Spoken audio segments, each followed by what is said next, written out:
All right, guys. So I just asked Derek what he would do if a starving orphan came up to his front door. Oh my god. Shit. Throw a drill at them? Throw a tool at them? Throw a drill, a tool, anything else? You beat them? Yeah. Anything else comes to mind? Like you'd square up? Yeah, dude. I'd be like, what are you doing, man? Get out of here? Get away from my house. Right now. And you'd fight them, right? Yeah, bro. Like, it's over with, yeah. Just knock them out cold, clean? That's it? One punch? One punch. One hit wonder. That's it. All right.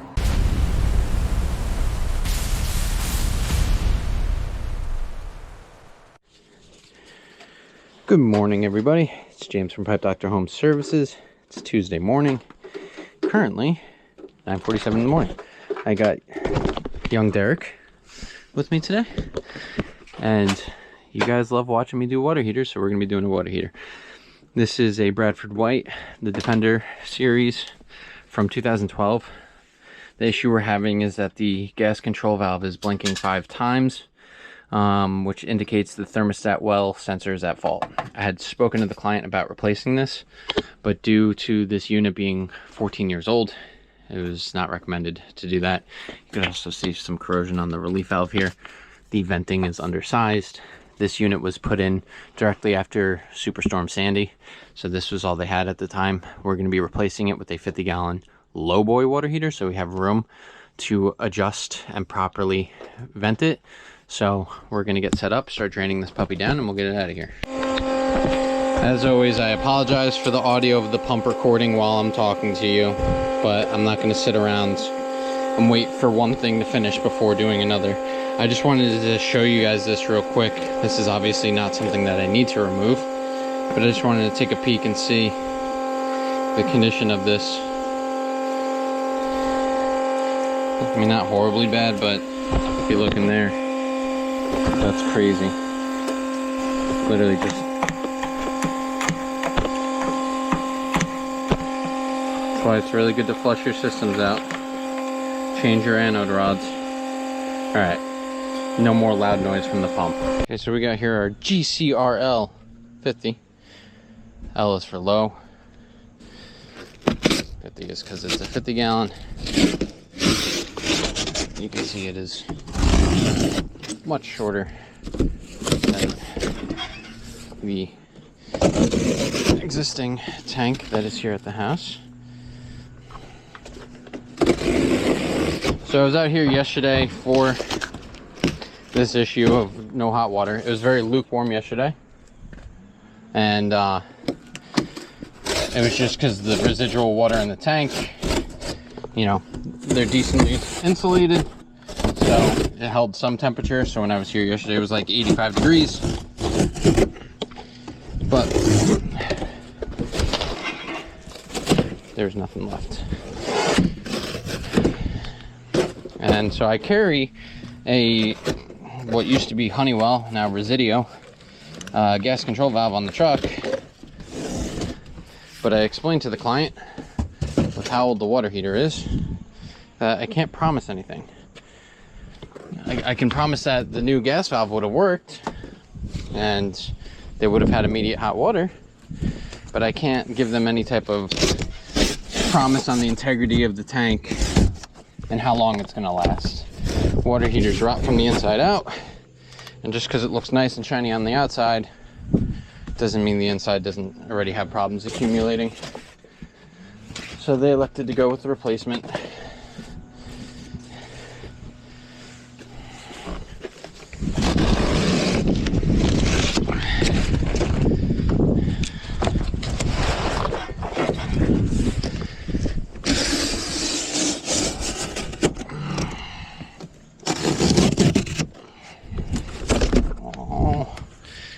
Just ripped at the knee.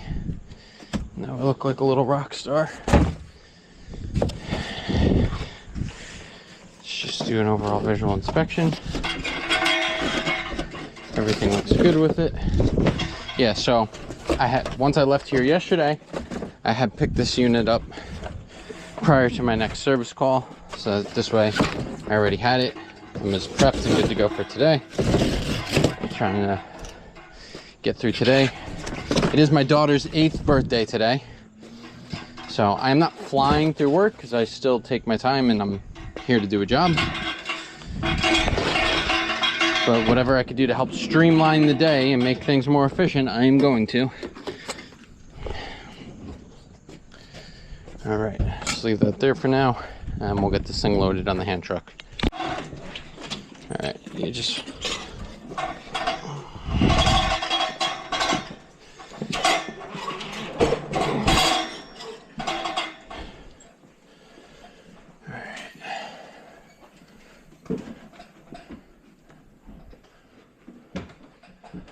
Just remember to watch your head. Yep, behind you. Don't take the weight. I got the weight. You just hold back. There you go. Now, I'm actually going to park her over here for now. Take the old one out? Yep.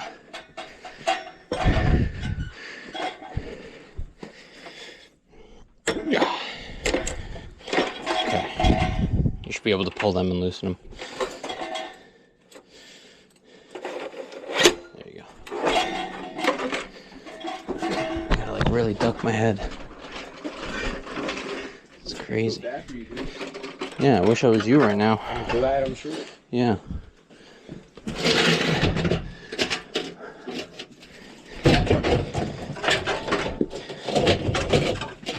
But you know what? I'll tell you.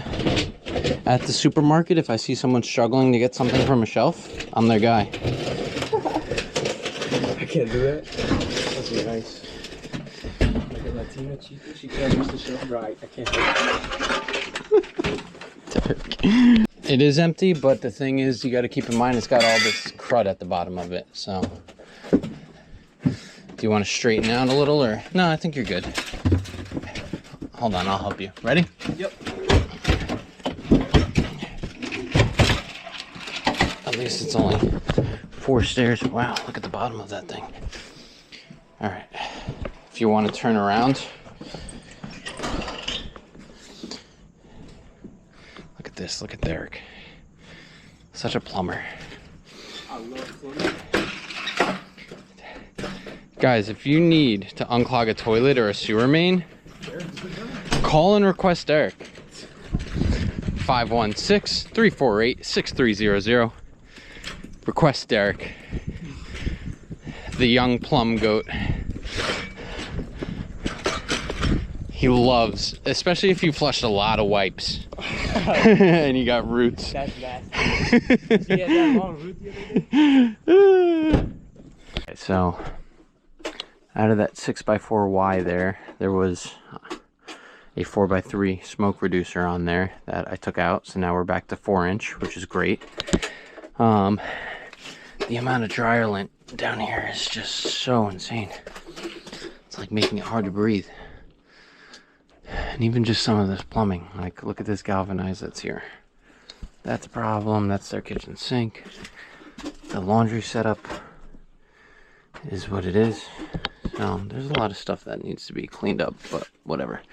I'm just here for what I'm tasked to be here for. But so we're gonna get the new water heater over here, and we're either gonna be setting it up on that 2x4 blocking or on the unistrut, just to get it raised a little bit, because the client says occasionally there's water on the floor here, and it's probably related to the plumbing issues.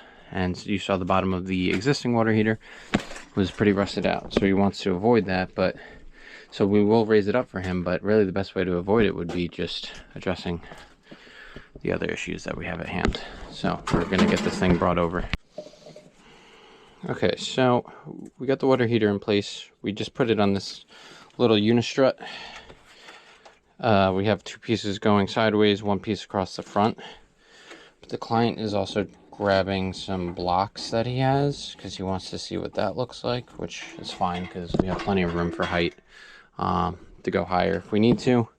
I'm more concerned about the sturdiness of it and just making sure that there's no wobble to it. But yeah, so while he's doing that, I'm just gonna play around with the gas because I might have to move some stuff around to get it, you know, because obviously we're working with different heights since we have a different type of water heater in place now. So I'm going to get that set up. You guys wouldn't believe this. I'm very disappointed in myself, but for some reason in my press tray, I don't have female adapters. So we had to solder these female adapters I had in the truck. And for those of you who don't know what soldering is, my great grandpappy, John C. Solder, invented soldering. And soldering has not been present in plumbing in 4 generations. So we're using prehistoric methods here to get this job done.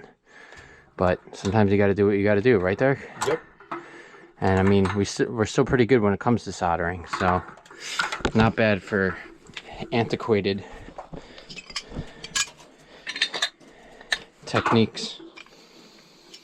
If any of you don't realize I'm joking, I'm sorry, and you should probably just move on to another video.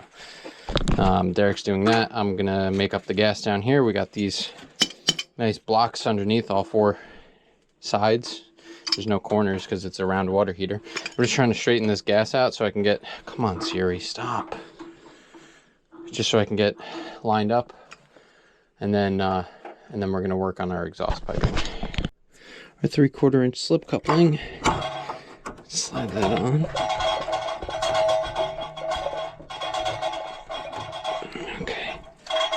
How does it look from the front? All right. A little crooked. No. Yeah, just because of the way that the adapter is soldered on.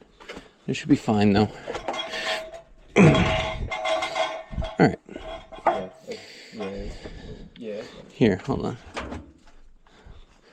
So let's do it like this. So normally I do the water lines last, but since we're kind of limited on space here, like I have room to play around with the gas and my venting, which that'll be fun to do. Derek's gonna have to climb in there. But yeah, we're just getting these out of the way. So, all right, let's press the 1/2 inch on this side first. That is the 1/2 inch one. You're good. So? Yep. Alright, so we're done with 1/2 inch. Here's 3/4.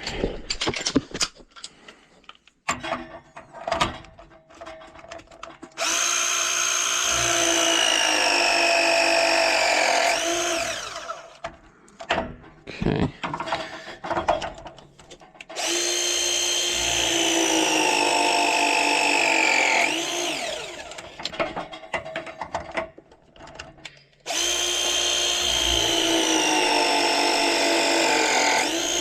Perfect.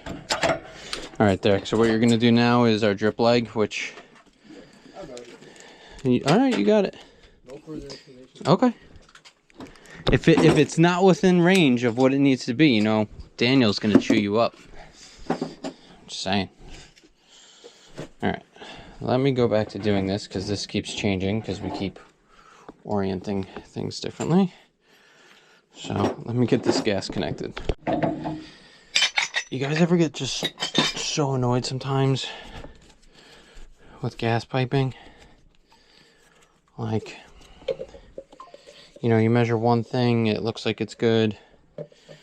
Like, you know, like, oh, I need a 3.5 inch nipple. So then you go to put it and it's like, nope, you need a 3 inch or you needed a 4.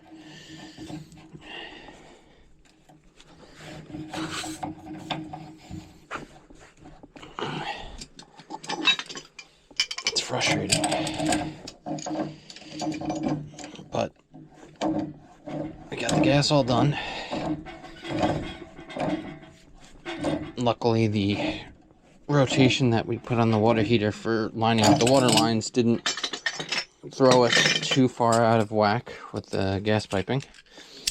So now, the last thing we need to concern ourselves with is getting the exhaust piping wrapped up. So Derek right now is just putting stuff away in the truck. He's getting my M12 drill with the 1/4 inch bit on it.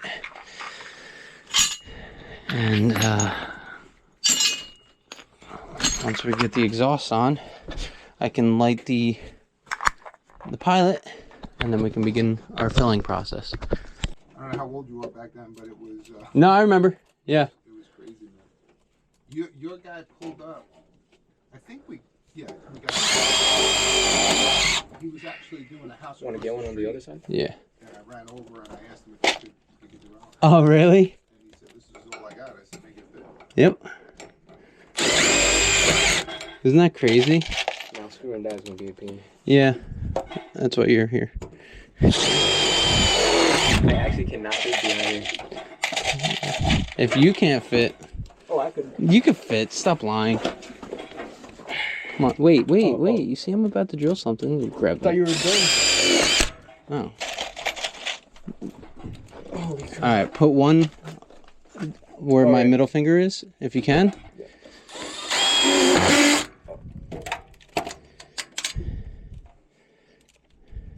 Second time you joined. You got it.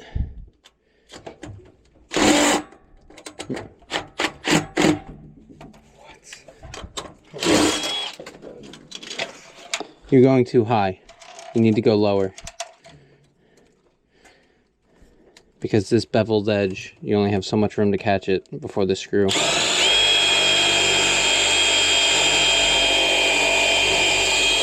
Take a different screw because you burnt that one out.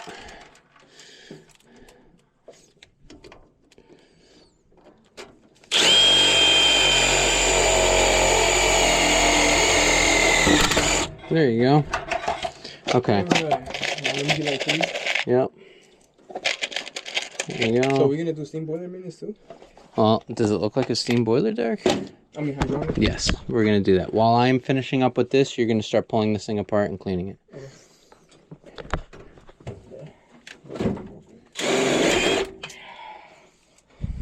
Here's the screw.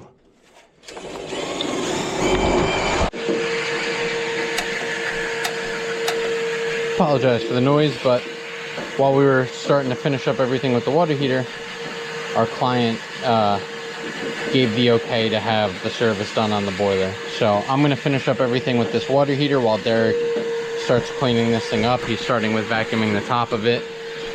He's then going to be pulling out the burner tubes underneath, lubricating them. Okay, you can see here my indicator light is now blinking, so I can let go of that, and I'm going to start turning the water back on to the house.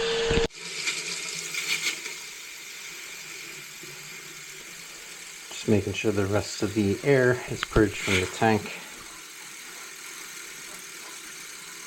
before we turn it on and fire it up. It's obviously extremely important to do that with electric water heaters, which I haven't done an electric water heater on my channel yet, but it's also just good practice to do with the gas ones as well.